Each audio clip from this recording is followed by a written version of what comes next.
If exam anxiety is getting to you, it's time to stop just fearing the test and start building a system that makes success inevitable. This strategic roadmap is designed to move you from panic mode to performance mode through structured preparation and mental optimization. Our journey begins with Phase 1, the foundation, which should start about 4 to 6 weeks before your exam. The primary goal of this phase is achieving clarity. Fear thrives on the unknown, so let's shrink that unknown by knowing exactly what you're up against.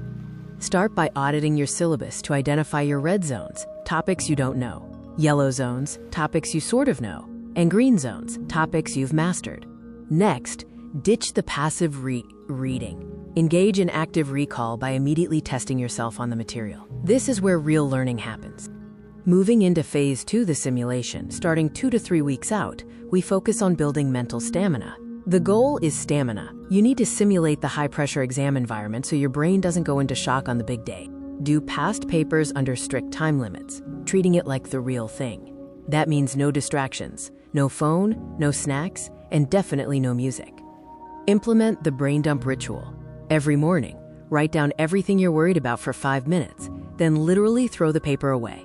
This clears your mental RAM. With just 1 week to go, we enter Phase 3, the physical and mental reset. Further studying now offers diminishing return. The focus now shifts entirely to optimization, ensuring your brain and body are in peak condition. Apply the 80-20th rule. Focus intensely on the 20% of concepts that typically make up 80% of the marks. Be strategic about your final effort. Stop sacrificing sleep. Your brain encodes memory and flushes toxins while you rest. Cramming on no sleep is like trying to run a dying laptop. Finally, we reach Phase 4, Game Day, which covers the final 24 hours before your test.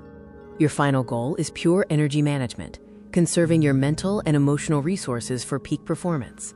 Do a light review of summaries and flashcards. Crucially, pack your bag, pens, and ID the night before to eliminate morning stress. Absolutely do not start any new topics and avoid caffeine overload. Jitters can mimic the feeling of panic and derail your focus. If anxiety hits, use box breathing. Inhale for 4 seconds, hold for 4 seconds, exhale for 4 seconds, and hold for 4 seconds. Repeat until calm. Follow this strategic roadmap, and you'll build a system where panic is irrelevant and performance is inevitable. Good luck on your exams.